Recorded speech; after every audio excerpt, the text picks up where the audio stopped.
بسم اللہ الرحمن الرحیم۔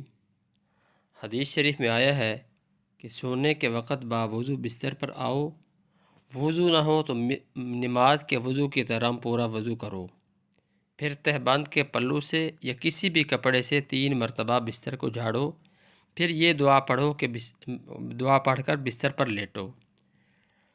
بسمک ربی وضعت جنبی وبک ارفعہ ان امسکت نفسی فاغفر لها وان ارسلتها فاحفظها بما تحفظ به عبادك الصالحین۔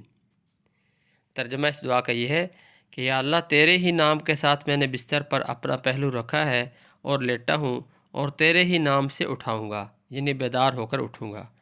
اگر تو میری جان کو روک لے اور سوتے میں روح قبض کر لے تو اس کی مغفرت کر دیجیو، اور اگر تو اس کو چھوڑ دے اور زندہ بیدار کرے تو اس کی ایسی ہی حفاظت کیجیے جیسے تو اپنے نیک بندوں کی حفاظت کرتا ہے۔